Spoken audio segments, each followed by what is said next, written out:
Mesdames et messieurs, bienvenue à cette émission Actubuzz, c'est rendez-vous des commentaires, de l'analyse et des décryptages de l'actualité au niveau du pays et même au-delà de nos frontières. Nous allons aujourd'hui faire les points sur deux ou trois principaux sujets. C'est d'abord la grève des agents et cadres de la RTNC. Cette grève qui va être déclenchée, je crois, dans les jours qui viennent. C'est après des révélations sur les détournements de leurs primes et salaires. Et pendant ce temps, l'inspection générale des finances est annoncée pour aller enquêter et essayer un peu de tirer les choses au clair par rapport aux revendications des agents et cadres de la RTNC. On va aussi faire les points sur la désignation des animateurs de la CENI. Les violons ne s'accordent toujours pas au niveau des confessions religieuses. Qu'est-ce qui se passe réellement? On en parle au cours de cette émission. Et si l'État nous le permet, on va aussi revenir sur les propos ou allégations de l'ancienne première dame Marie-Olive Lembe qui estime que notre justice fonctionne de manière sélective. Sur ce plateau, je reçois Puis Gérard qui fait son grand retour après un long moment d'absence. Puis Gérard, bienvenue à cette émission. Merci Hervé. Il faut dire que depuis un moment, vous avez retrouvé ou recouvré vos anciennes habitudes qui consistaient à vous habiller vraiment en classe, cravate, belle chemise. Mais, vous savez, je l'ai toujours été, mais seulement... vous l'avez laissé à un moment donné. Oui, le Fati Fashion, ça c'est juste un nouveau style que le président Tshisekedi nous a amené. Et voilà, c'est tout le monde qui porte ça. Je vu même Fayoulou aussi être tiré à ça. Je vu Jean-Marie Kassamba, ils sont un peu nombreux. Bon, nous, je vous ai toujours dit que nous sommes journalistes de la télévision. Très bien. Nous avons appris l'importance de la télégénie. Donc, à la radio, vous pouvez être en culotte, tout ça, vous présentez les journaux. Mais ici, il faut toujours tenir compte de votre posture vestimentaire. Ce qui est aussi important parce que nous communiquons non seulement par notre verbalité, mais également par notre gestuelle à travers tout ce qui se trouve au niveau de notre corps. Donc, merci de l'invitation. On était un peu pris par d'autres choses, mais bon, à chaque fois que vous invitez, je réponds comme un petit caporal qui dit à son général, plus rien à vos ordres. Très bien, alors je tenais d'abord à vous transmettre ces messages. Il y a 2 ou 3 jours, il y a quelqu'un depuis Paris qui m'a envoyé les messages, plutôt la photo prise entre Laurent Gbagbo et Alassane Ouattara, et suivi d'un message, pourquoi les journalistes congolais se déchirent et s'entretuent à cause des politiciens qui demain peuvent encore se retrouver. Alors moi je m'en veux ici vous poser également cette question. Pourquoi aujourd'hui les journalistes congolais, c'est l'impression que le public a aujourd'hui, vous êtes divisés à cause des intérêts politiques? Qu'est-ce qui se passe réellement au niveau de la corporation? Bon, je vais être très à l'aise sur cette question. D'abord, il faut dire qu'au niveau de la corporation, pris comme structure, comme notre organe d'autorégulation, nous n'avons pas de problème là-dessus. Mais maintenant, une parenthèse quand même pour dégager un peu l'essence communicationnelle de cette image que moi-même j'avais publiée aussi, il faudrait dire tout simplement que les politiciens n'ont pas de cœur. Quand il s'agit de leurs intérêts, ils sont prêts à tout donner. Ils vous emballent. Ils sont prêts à tout donner. Là, je suis au niveau de Gbagbo et de Ouattara. Vous voyez, Gbagbo a passé 10 ans presque à la CPI, à la limite gratuitement. Parce que nous savons que les arrestations au niveau de la CPI sont plus politiques que des arrestations qui sont judiciaires. Les gens sont morts en Côte d'Ivoire. Il y a des gens qui se retrouvent aujourd'hui en prison en Côte d'Ivoire. Mais regardez un Ouattara, un Gbagbo qui s'embrasse encore à nouveau. Je vois encore l'image de la campagne électorale de 2005, je crois. Et là, ils sont là. Alors, tous ces morts, tout ce qui s'est passé comme dégâts, c'est derrière eux. Et Ouattara l'a bien dit, c'est derrière nous. Regardons maintenant le devant. Alors, je crois que j'ai toujours dit, s'il y aura jugement, effectivement, il y en aura. Les derniers jours, les gens qui seront sévèrement jugés, ce sont des politiciens. Parce que ce sont eux qui portent les destinées de tout un peuple, de tout un pays, chacun là où il se trouve, mais les comportements qu'ils ont laissent un peu à désirer. Maintenant, revenons pour les cas qui nous concernent. Ça, c'est très important. Aujourd'hui, on caricature les gens. Je vu même qu'on a publié une photo où nous étions avec le secrétaire général Augustin Kabouya. Alors que je profite de l'occasion pour lui souhaiter bon anniversaire. C'est son anniversaire aujourd'hui, Augustin Kabouya. Que Dieu vous garde et vous accorde de longue vie. Et Les amis ont posté cette photo pour dire que nous étions partis voir Augustin Kabouya. Il nous a remis $300 à chacun pour que nous puissions tirer sur Moïse Katumbi. Mais je me dis, mais... Et moi, je dirais plus, on vous appelle désormais des robots communicants. Oui, on nous appelle des robots communicants. Merci beaucoup. Quelle bassesse, mon Dieu. Quelle bassesse. Quand nous passons, quand moi, personnellement, je passe ici, vous ne cessez d'être interpellé. Moi, quand ça ne va pas au camp présidentiel, je tire, je ne blague pas.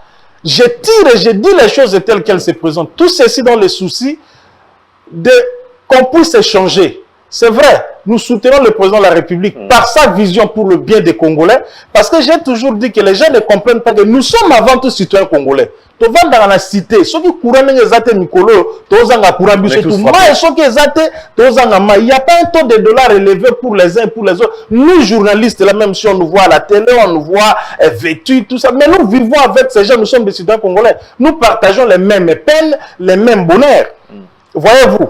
Et que quelqu'un puisse venir penser de ça, de cette façon-là, c'est tout simplement, passez-moi l'expression, je pouvais dire, c'est de l'idiotie tout simplement. La photo que vous voyez là, c'est lui-même, c'est moi qui l'avais publiée. La veille, quand nous étions invités par le président de la République pour aller aux consultations, la personne qui nous a amené les invitations, c'était Augustin Kabouya. On se retrouve le soir pour qu'on retire nos invitations. Et à l'issue de cette occasion, nous avons pris cette photo qu'on veut brandir maintenant pour dire que non. Mais moi, je publie les photos chaque jour. Je publie les photos chaque jour. Qu'est-ce que la photo fait? D'abord, comme journaliste, on ne parle que des photos quand on prend les photos avec Augustin Kabouya, quand on prend les photos avec Pasteur Godet, avec le professeur Bati, avec Jean-Marc Kabound. Mais quand nous prenons les photos avec les gens qui ne sont pas de cette obédience, on ne parle pas de ça. Nous sommes journalistes. D'abord, par notre travail, on n'a pas de frontières. Mais maintenant, qu'est-ce qui divise? Qu'est-ce qui divise? Vous vous tirez à le boulet problème, c'est autour des approches tout simplement que nous avons. Les approches, nos approches par rapport à X ou X questions font à ce qu'on arrive aujourd'hui à ne pas être compris par tel ou tel autre camp. Voyez-vous, mais ceci n'est pas une question qui est liée parce qu'on veut à tout prix plaire à tel ou bien ne pas soutenir tel. Voir les choses de cette façon-là, moi je suis désolé. Nous sommes en démocratie. Si moi puis Gérard, si Bossembeder, si qui encore, d'où Jésus ou qui curieusement soutiennent par exemple la loi sur le verrouillage au niveau des fonctions régaliennes dans notre pays, ceci n'a rien à voir avec les amis de l'autre camp qui soutiennent aussi, qui ne soutiennent pas cette proposition de loi. C'est une question de démocratie. Ceci doit conduire à tout ce qu'on voit aujourd'hui comme invective, comme attaque, comme insulte, et pire encore dans des plateaux de télé où les journalistes organisent des émissions pour s'insulter. Bon, moi, je laisse cette barbarie, cette bassesse, à la limite, cette idiotie à ceux qui font cela. En tout cas, moi, je suis plus Gérard, tel que vous le voyez, je suis plus Gérard Elenga. C'est moi. Je n'ai rien à voir avec Bilo Kwana, Bazo Salakuna, ainsi de suite. J'ai toujours dit aux amis, ils doivent regarder souvent le rétroviseur, voir là où nous sommes et où nous sommes en train d'aller. C'est ça le problème. C'est ça le problème. Moi, je crois qu'on doit rester sur la défense des idées, des grandes idées. Demain, nos enfants vont nous poser la question. Qu'avez-vous fait? Parce qu'on nous appelle grands journalistes, entre guillemets. Voyez-vous? Alors, si des gens que nous connaissons clairement, qui avaient telle position hier, aujourd'hui, je ne sais pas, à cause d'argent ou quoi, ils deviennent quoi que ce soit. Moi, je ne suis pas de cette école. Moi, je suis de l'école de l'objectivité, de l'école de conviction. Si je crois à quelque chose, je crois. Et si je n'y crois pas, je n'y crois pas. Très bien. C'est important. Les gens doivent comprendre cela. Nous sommes toujours, excusez-moi, c'est important, dans nos anciennes positions. Moi, je travaille où je travaille. Moi, je travaille. Moi, jusqu'ici, je ne sais pas si le régime Tshisekedi m'a donné quoi. Ou Tshisekedi lui-même m'a donné quoi. Kabouya ou Kabound m'ont donné quoi. Est-ce que nous déméritons pour cela? Je suis cadre de l'administration publique, je suis journaliste dans la plus prestigieuse des organes de presse, qui est d'ailleurs un média public de l'État, la RTNC, on va en parler. Je suis heureux pour ça, ça me suffit. Ne pensez pas que ceci ou cela, parce que des fois, les gens tombent vraiment à un niveau que vous ne pouvez pas. Je le dis ici, et puis on me suit. Moi, on ne me donne pas, Tshisekedi ne me donne pas l'argent. L'UDPS ne me donne pas l'argent. J'ai cru à la vision de Tshisekedi parce que j'ai pensé que cette vision-là peut aider ces pays. Ça, c'est limite là. Ne pensez pas qu'on nous appelle, on nous donne de l'argent, ou on nous fait ceci. Moi, personnellement, non. Je ne sais pas pour les amis, mais je sais aussi que pour les amis, on ne donne personne. Qui ne sait pas que Bossembe, c'est un combattant?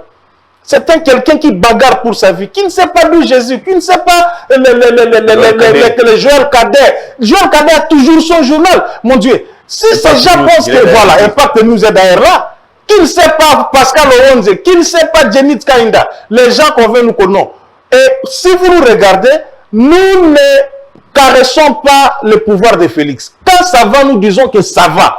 Quand ça ne va pas, nous disons que ça ne va pas. Mais regardez notre différence, c'est à quel niveau? C'est à ce niveau-ci. Il y a un groupe de gens, des journalistes ou des Congolais, des politiques, qui veulent donner de fausses informations, qui veulent saboter l'action politique du président.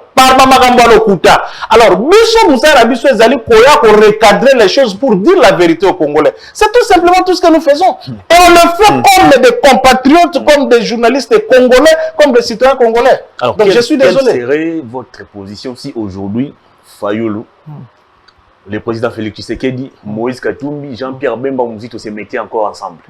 Parce qu'aujourd'hui, vous êtes divisés à cause de ces gens. Et si les 4 ou les 5 décidaient encore de se réunir, quelles seraient vos différentes prises de position? Nous sommes dans ce pays. Je sais qu'avec votre mémoire de journaliste, même si vous étiez encore trop jeune, nous avons été en Afrique du Sud. Les belligérants, les gens qui se sont entretués. Parce que quand ça bardait là-bas, ceux qui Kabila a monaki Bemba Barubomae. Ceux qui Bemba moni Kabila Barubomae, Roubero et vice versa. Très bien. Mais ces gens se sont retrouvés à un moment donné en Afrique du Sud, même si je venais de fustiger le comportement des politiciens en prenant sur le plan africain l'exemple de Gbagbo et de Ouattara. Mais ça a commencé, l'exemple à partir de la RDC, hein, avec le dialogue intercongolais. Ils se sont entendus. À un moment donné, il ne faut pas dire qu'il y a des gens qui vont rester éternellement opposés. La France et l'Allemagne, nous connaissons dans l'histoire qu'est-ce qu'ils étaient, mais aujourd'hui, ce sont les plus grands alliés de l'Europe. Alors, si Fayoulou aujourd'hui, d'abord Bemba et les autres là, tout ce monde-là qui aujourd'hui se donne l'impression d'être divisé, se mettaient ensemble pour l'intérêt du Congo. Mais il n'y a pas de problème. Moi, j'ai toujours dit que c'est l'intérêt du Congo qui prime, mes chers Hervé. Ce n'est pas l'intérêt de Tshisekedi, de Fayoulou ou de tel. Vous serez encore à mesure de vous regarder comme ça en face? Regardez aujourd'hui. Mais pourquoi pas? Pourquoi pas? D'abord, qu'est-ce qui divise les journalistes? Je me demande, qu'est-ce qui divise les journalistes? Une simple proposition sur les verrouillages aux fonctions régaliennes. On veut faire de c'est parce qu'il faut dire les choses clairement. On veut faire de cette question une affaire individuelle de Moïse Katumbi. Et les journalistes qui travaillent à la communication de Moïse Katumbi pensent que ceux qui soutiennent cette proposition sont contre Moïse. C'est voir les choses à l'envers, mon Dieu. Très bien, on va parler voir les choses à l'envers. On va aller cette fois-ci. Donc pour Chité, il faut dire que s'ils se mettaient ensemble pour l'intérêt du Congo, nous allons soutenir, moi puis Gérard, je vais soutenir la vision, je vais soutenir les idées qui seront là pour l'avancement du Congo, porté par Fayoulou ou pas. Mon problème, c'est le Congo pour s'avancer. Très bien. Puis Gérard Elenga, vous êtes cadre de la RTNC et actuellement, il se passe des choses au niveau de la RTNC. Vous allez bientôt partir en grève, vous exigez que la lumière soit faite par rapport à vos primes et salaires. Nous avons tous vu des documents qui ont circulé à travers les réseaux sociaux, des primes, des salaires qui seraient volatilisés, bouffés par quelques 2-3 personnes. Alors finalement, l'inspection générale des finances doit aussi venir enquêter pour savoir un peu ce qui se passe au niveau de votre entreprise. Alors finalement, qu'est-ce qui se passe? Bon, une question chargée de tout son sens, tout de même quand même. Hein. Il faut le dire qu'il y a quand même, depuis un certain temps, des choses qui ne vont pas dans le sens de ce qu'on aurait pu souhaiter.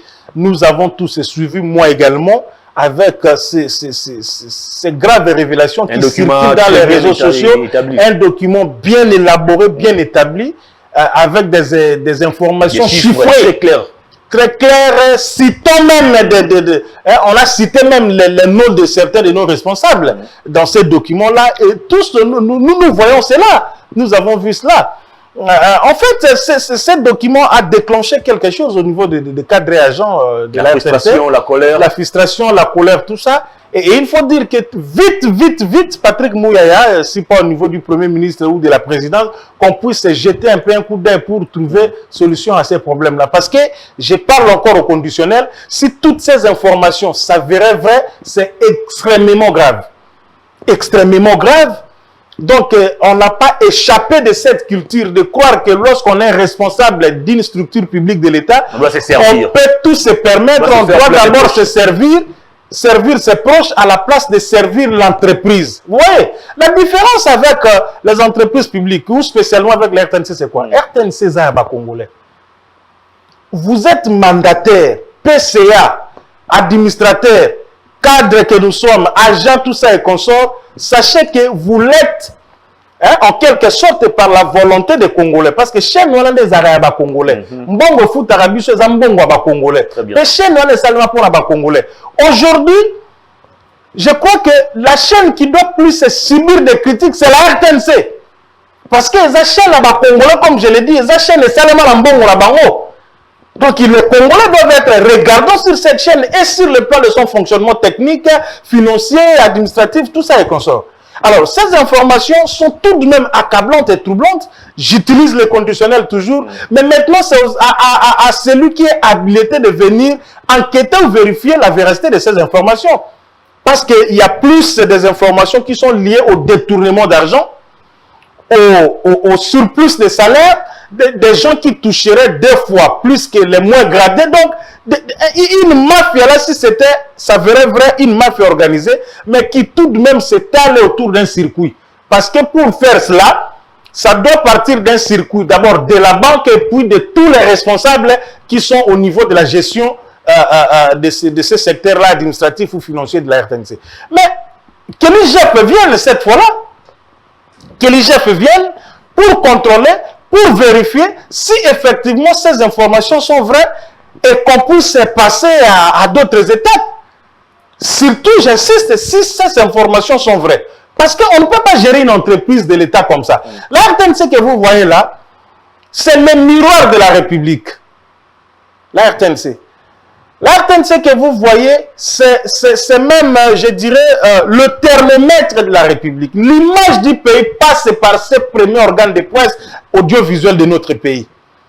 Et s'il est géré de cette façon, c'est tout simplement désolé. Je ne sais pas qu'est-ce qui se passe avec la RTNC. On serait tout simplement désolé. Est-ce que cette magouille financière a commencé avec Ernest Kabila qui venait de nous quitter, ou c'est quelque chose qui a commencé bien avant lui? Et lui, il a peut-être continué seulement ou emboîter les pas à ses prédécesseurs. Bon, vous savez, une entreprise de l'État ne se gère pas comme sa boutique de la cité ou de Gambela ou de Zando ici, je ne sais pas. Voyez-vous, magouille, il faut que ça s'avère effectivement que ce soit des magouilles. Deuxième chose, moi je suis incapable de répondre à cette question. Il y a que l'IGF qui a un pouvoir intemporel d'ailleurs, parce que l'IGF peut commencer à enquêter à partir de la gestion de notre regretté Ernest Kabila, remonter les choses au niveau de Madame Nicole Dibambou, remonter les choses, remonter même pendant l'époque, paix à son âme, du DG Kipolongo. Donc il y a que l'IGF qui peut, à travers des enquêtes sérieuses, mener des investigations pour nous dire la vraie vérité par rapport à ce qui se passe à la RTNC. Mais tout de même, il faut dire que c'est vraiment regrettable, c'est tout simplement révoltant si jamais ces informations étaient confirmées à travers des enquêtes sérieuses qui, nous espérons, seront menées. Alors, il ne faut pas seulement se limiter au niveau des sanctions conservatoires ou machin que ce soit, mais que la justice puisse s'en charger de la question pour que chacun réponde de ses responsabilités par rapport à ce qu'il aurait fait. Très bien. Dernière question. Vrai ou faux, vous allez partir en grève? Bon, je ne suis pas aussi la voie indiquée parce que la grève se décrète à travers une bouche autorisée, celle de notre intersyndicale. J'ai suivi comme tout le monde que les mardis, on va déclencher le plus grand mouvement de grève que la RTNC n'a jamais connu. C'est ce qu'on m'a dit à travers certains collègues. Bon, il faut qu'il y ait quand même une communication officielle. On n'a jamais vu les agents de oui, justement, il faut qu'il y ait une communication officielle pour que ça se passe comme ça. Mais si jamais il y a grève, c'est que les gens oublient. La grève ne veut pas dire le séchement du lieu du travail. Allez au lieu du travail, mais ne travaillez pas. Très bien. Voilà. C'est une précision de On va cette fois-ci parler de la désignation du successeur de Corneille Nangaa, les violons ne s'accordent pas au niveau des confessions religieuses. Qu'est-ce qui ne va pas entre les prêtres, les pasteurs, les musulmans? Qu'est-ce qui bloque? Bon, moi, j'ai vraiment de la peine, Hervé. Et je me dis finalement, nous voulons quoi dans ces pays? Qu'est-ce que nous voulons? Je ne sais pas. Et surtout qu'un supposé blocage viendrait de ce qu'on appelle Église, ça étonne quand même plus d'un. Ça étonne plus d'un. On parle de la dépolitisation. Depuis un certain temps, on parle de la dépolitisation de la CENI.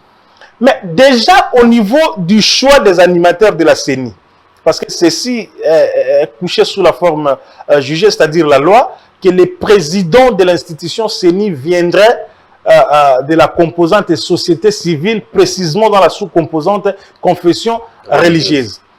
Et dans ces confessions religieuses, elles sont au nombre de 8, comme nous le connaissons dans notre pays, mais chacune d'elles a son candidat à lui. C'est pour dire que la politisation commence déjà à partir de là. Lorsque vous amenez votre candidat et que vous l'appuyez pour que lui seulement puisse passer, et je trouve quand même quelque part aussi relativement irrationnel pour dire que on doit avoir une institution qui pond, divers répondre, qui accouche les politiciens au plus haut niveau, à commencer par le président de la République. C'est-à-dire toutes les institutions politiques sont l'émanation de la CENI, en quelque sorte. Et vous voulez dire que cette CENI-là puisse être une CENI dépolitisée. Ça ne s'explique pas. La CENI ne peut être dépolitisée que sur le plan imaginaire ou platonique, mais sur le plan de fait, c'est pratiquement impossible. On ne peut pas dépolitiser une telle institution parce que arriver là-bas, c'est d'abord les tendances qui se rassemblent, c'est-à-dire que chaque composante a envoyé tel. Déjà, les composants de cette CENI viennent tous de groupements politiques et vous voulez dire qu'une telle institution puisse être dépolitisée. C'est compliqué. Je note seulement par rapport à tout ce qui s'est passé que quelque part, on ne veut pas qu'on aille aux élections dans le délai prévu. Ça, c'est ma compréhension des choses.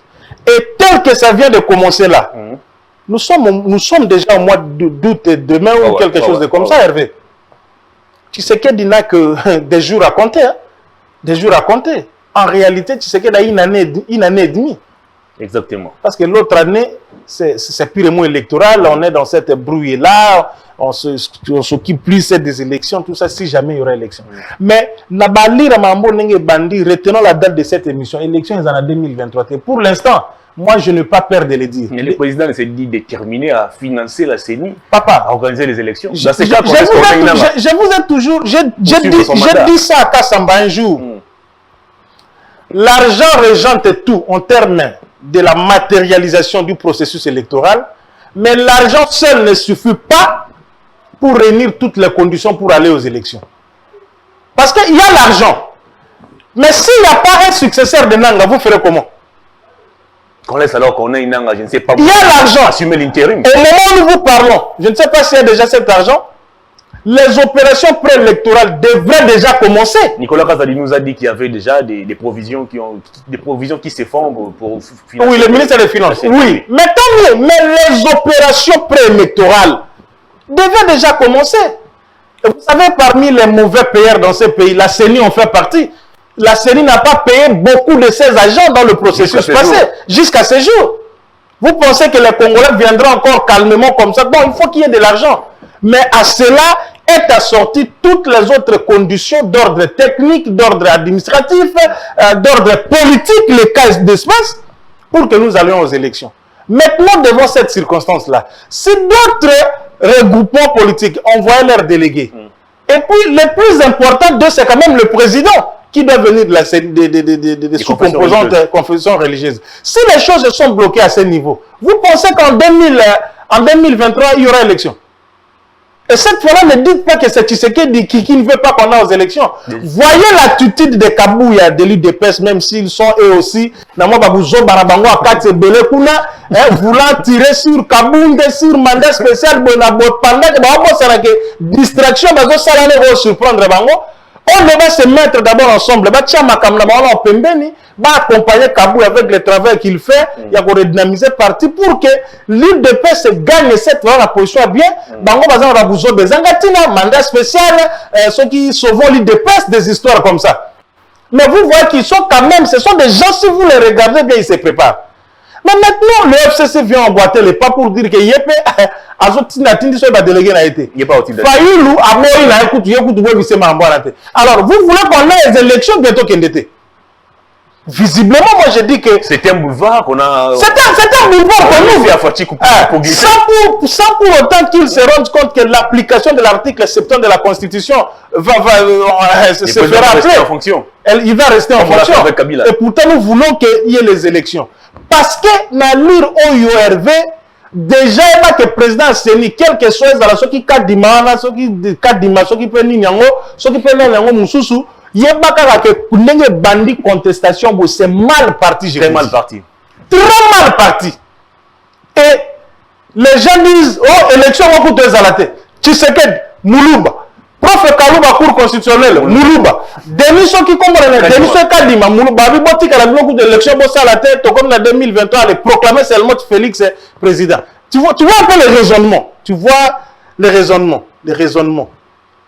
C'est vrai que la géopolitique est quelque chose d'important chez nous. Je ne rappelle pas ici que Ngoï Moulunda, kabiliste de son état, tu prends Nanga, tu prends Malumaru, tous c'était des swahiliphones, de l'espace swahiliphone. Ngoï Moulunda, par exemple, il a prouvé que c'était un kabiliste. Vous avez vu ce qu'il a amené en prison. Il est même parmi les fondateurs du PPRD. Le président Lomba, c'est un Katangais. Kabila lui-même, c'est un Katangais. Mais ils ont organisé les élections dans ce pays, présentant Chadari qui les a perdus.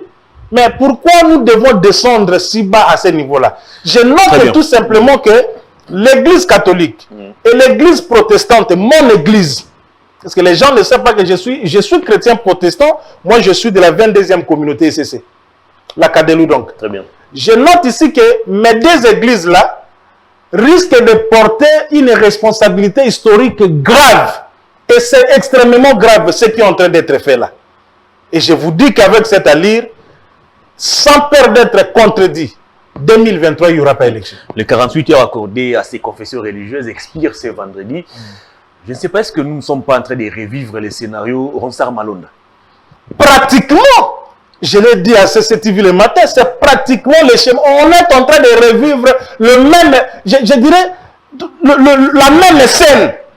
La même scène, et curieusement, avec les mêmes deux confessions religieuses, c'est-à-dire l'église catholique et l'église protestante. Curieusement.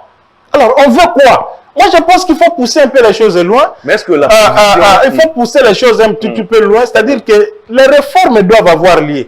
Il faut que tout bataille bien qu'est-ce qu'il faut faire dans la prochaine réforme. Loin sur la CENI. Les confessions religieuses doivent s'occuper de la prédication, du changement spirituel des gens, de la moralité, de la bonne parole de Dieu, de la repentance pour que finish nous accédions à la félicité éternelle. Batou côté à Batou. Donc on laisse les je te dis, il faut qu'on ait l'église. Vous imaginez qu'on a saigné, mais église de Batou Bimisaka, président a saigné.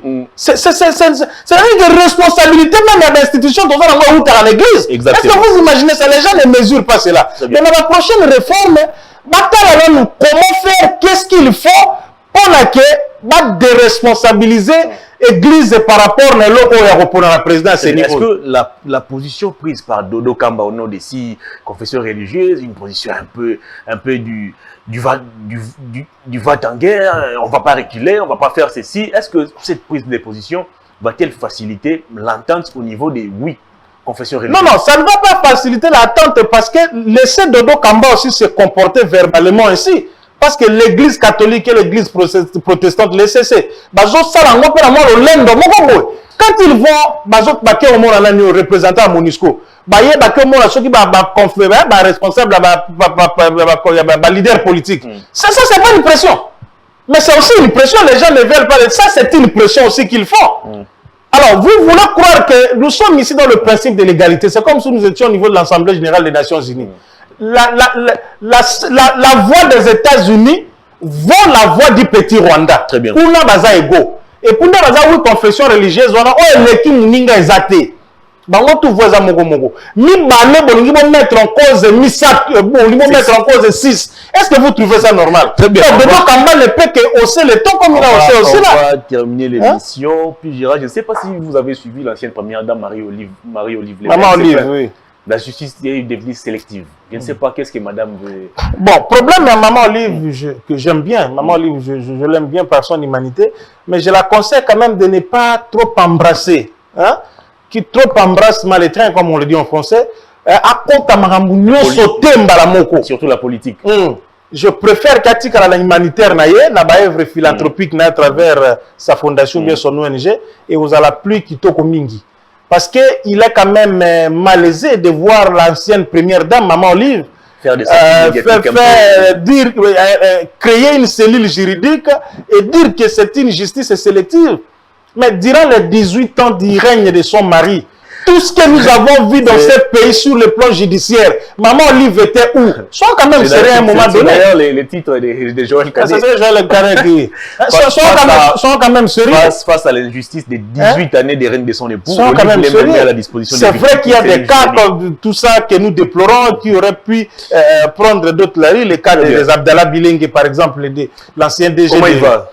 Et il a Makala, il a fait l'appel et puis il attend. Nous réclamons seulement justice. Nous réclamons justice parce que son cas là, vraiment, c'est un cas qui sort un peu de l'ordinaire et qu'avec tout ce qu'il a fait, je pense qu'il faudrait quand même qu'on puisse tous, que les droits soient dits, et qu'on laisse ce monsieur parce qu'il n'a pas détourné l'argent de l'État. Donc, maman Olive, l'initiative, tant mieux, mais je crois qu'il faut éviter de se moquer des Congolais comme ça. Cette cellule puisse aussi s'intéresser du cas Abdallah Bilengue. Oui, qu'elle s'intéresse du cas Abdallah Bilengue, qu'elle s'intéresse du cas Rosimou Kendi, qu'elle s'intéresse du cas Thérèse Kapangala, qu'elle s'intéresse du cas, comment il s'appelle, les défenseurs des droits de l'homme, Fidel Bazana et Floribert Chebea, qu'elle s'intéresse du cas Général Kaimbi. Les cas sont nombreux. Donc, Maman Olive, je pense que elle a encore beaucoup à faire dans sa philanthropie, dans ses œuvres caritatives et humanitaires, mais qu'elle cesse de faire... Bon, je dis que ça, c'est une manière de se moquer des Congolais. Si nous avons décrié l'injustice de la justice dans ce pays, c'est pendant le règne de Joseph Kabila, où il y avait des intouchables, où on pouvait tous se permettre d'arrêter les gens, les mettre en prison illégalement. Calais est encore vivant. Nous est en foot aujourd'hui. On sait ce qui s'est passé dans ce pays sur le plan de la justice. Et à cette époque, avec tout ce que Maman Olive avait comme moyen, elle n'a pas pu créer une cellule juridique pour assistance judiciaire, mais c'est aujourd'hui qu'il a créé. Je crois que Maman Olive doit prendre un tout petit peu de distance, qu'elle ne s'approche pas trop de la politique. Ça risque de changer sa bonne image à Maman Aro. L'émission est terminée, puis Gérard, la caméra est là devant vous. Votre dernier message au public est votre réaction à tous ceux qui pensent que vous appelez les présidents de manière, passez-moi l'expression, assez impolie. Vous l'appelez Tshisekedi.